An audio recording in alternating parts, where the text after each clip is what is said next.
Welcome to the top Hearthstone cards of the week, where we look at the week's top cards from the r/Hearthstone subreddit. I'm your host, Patrick Bateman. Quick message about the program: the next expansion, Knights of the Frozen Throne, is set to be released August 10th, so this series will be taking a week off, but it will be back Sunday, August 20th. First up, we have the Mad Devolver, 2-mana 1/1 Shaman card with the battlecry transform minion into a random one that costs 1 less, then give it 2/2. This card utilizes the evolve/devolve mechanic, which is a favorite of mine. As the battlecry's +2/+2 effect encourages, I think this card is mostly going to be used on friendly minions. Just stat-wise, it's a 2-mana 3/3, which is very nice, but the devolve mechanic, which is situational, is actually a pretty powerful effect. Yes, you could use this on an opponent's Aya, but if you're playing an evolve deck and you use high-cost, low-stat minions, this card is amazing. The most powerful thing about evolve, besides its randomness, is its ability to get more value out of minions. For example, a card with Divine Shield tends to be statted lower, because the Divine Shield is a powerful effect, but once you've expelled the Divine Shield, it becomes a weak statted minion on the board.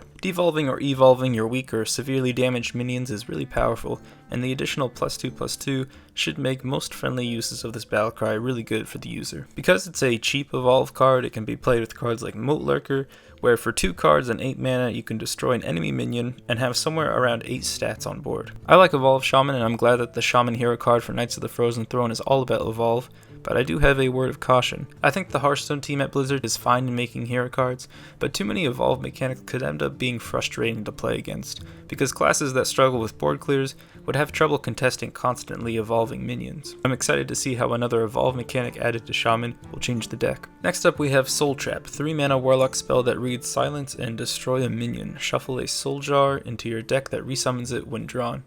So first, 3-mana Silence plus hard removal is pretty crazy. The Silence effect actually makes it better than Moat Lurker, and because it's not a minion that can be popped when it's out on board, your opponent doesn't even have control over when they get their minion back, but I guess neither do you. The Soul Jar card works like Ambush, Ancient Curse, or Burrowing Mind, the effect taking place at the beginning of your turn when you draw it, and then it will draw you another card. Like these previous cards, you don't want to draw Soul Jar, so some strategies could be finishing the game before you draw it, adding cards to your deck to prevent from drawing it, Hemmeting, or Renounced Darknessing, which can take away the negative effect of the powerful hard removal. Now, the current Warlock hard removals have some drawback, either costing a lot or destroying one of your crystals, but I think at the current state, this card is too powerful.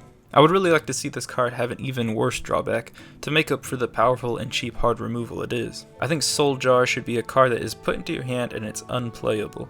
Now, I don't necessarily like having cards in your hand that aren't playable, but I think that this should be part of the drawback of the card. Also, I think the card should work like Cursed, where whoever is holding the card is dealt 2 damage at the beginning of each of their turns. Last thing I would change is that instead of drawing the Soul Shard, when it's in your hand, the only way you can get rid of it is by discarding it. So that means whenever you discard the Soul Shard, it will resummon that minion you destroyed earlier. So now the card would be a cheap hard removal that synergizes with discard. You know I had to fit a discard mechanic into this week's episode, but it would also have its drawbacks, dealing 2 damage to you at the beginning of your turn, which isn't manageable for healing unless you make a discard deck, which making a discard deck in itself is a disadvantage. So at the end of all this trouble, you'll still end up resummoning that minion that you destroyed. Maybe with these changes, the card would be a little bit harsh or underpowered. Maybe Soul Trap should only be 2 mana instead, or maybe it should only deal 1 damage a turn, but I like the idea that this card could be a cheap hard removal for discard Warlock. If the quest actually worked, users could use this card, establish a board, and then be able to deal with the threat once they've discarded the Soul Jar. That's just some ideas I had on changing the card to maybe make it a little bit less powerful, but let me know what you think. Next up is Cryo Anomaly, 1-mana 3/5 neutral elemental with the card text can only attack while frozen. I like this card because it works in 2 decks, Silence Priest and the new Freeze decks. Blizzard is releasing Mage and Shaman cards that in the next expansion will be able to benefit from freezing your own minions. I'm not convinced that this type of deck will work yet, but we'll see when more cards are released. In Silence Priest, you can silence this card for a powerful, cheap minion, and with the freezing spells, new and old, you'll be able to do the same thing. I think overall this card could be used at the same power level for either of these decks. Of course, Silence Priest is farther along in terms of being a viable deck than this new freeze decks that they're promoting,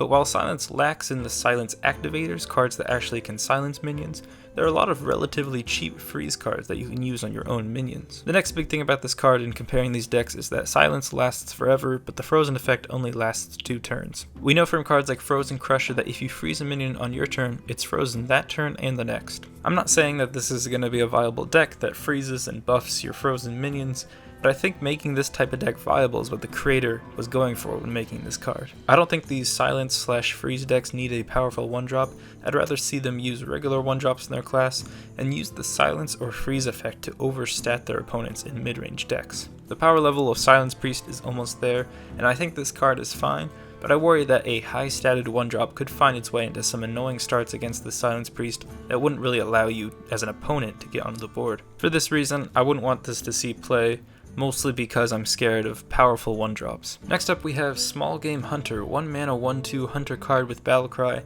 Destroy a minion with less attack than this minion.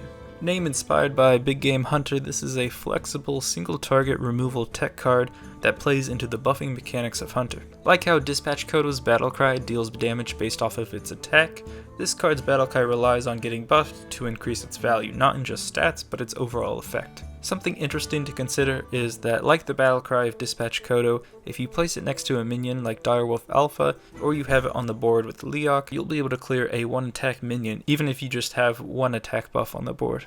So board buffing cards like that would allow this card to remove minions without Small Game Hunter needing to be buffed in hand. It's a cheap, well-statted minion. It's not a beast, so Smuggler's Crate wouldn't work on it, but Blizzard is trying to give Hunter cards for a control deck in the next expansion, and while I don't see it happening with the cards they've released so far, if it does come to fruition, this card could see play. I'm still having trouble seeing a buffing Hunter work, but I think this card is well designed in that it reaps the benefits of single target buffs that Hunter has. And if you hold this card in your hand for a long time, it does get the chance to be buffed, and then it becomes a super cheap, powerful big removal in the late game. You have to remember that the ability to destroy a minion is super powerful, and yes, without buffs this card seems niche and weak, but if you just give it a +2/+2 buff, that's a hard removal for a 2-attack minion and 3/4 stats. I think more buffing cards would have to be printed in order for this card to be playable, but I think on its own this card is very well designed and balanced.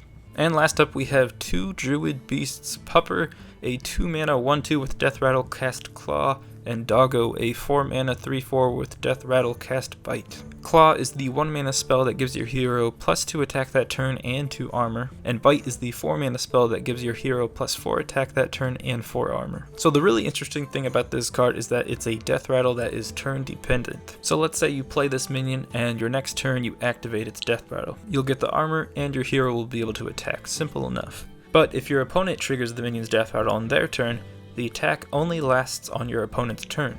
The interesting thing is that the creator actually noted that based off the interaction from Misdirect, if a player has an attack, like from Claw or Bite, any minion that attacks that hero is damaged by that hero's attack. This means that if your opponent activates one of the Death Rattles on their turn, any attack going to your face will take the 2 or 4 damage. That means the order in which your opponent will attack you playing around this card matters, and if they want to go face, they probably want to do it before they activate the Death Rattle of either Pupper or Doggo. Great card. I think Hearthstone could use a couple of canines that focus on protecting the hero, and I like how it incorporates spells that aren't really that popular. The only thing I have to say is that I think the text should give your hero claws instead of casting it, because I think if you activated the Death Rattle on your turn, counterspell shouldn't deny the effect, but maybe the interaction would work that way anyhow, I'm not really sure. May there be Puppers and Doggos for all. Oh, wee! And now we're going to look at a user submission card one of you have submitted by either tweeting me or emailing me. Info is all in the description.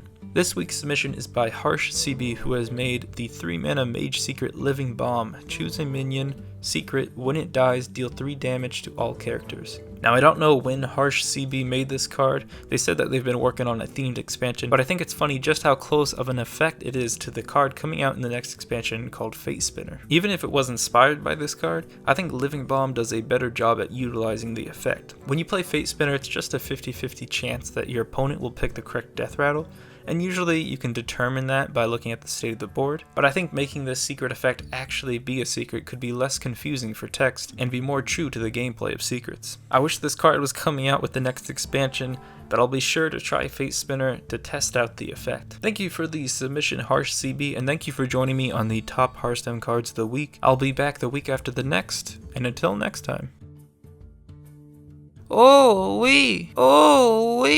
I'm Mr. Poopy Butthole. And now we're gonna look at the user submission.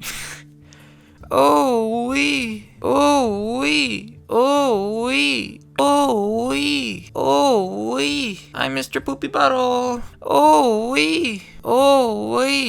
And now we're gonna look at a user submission card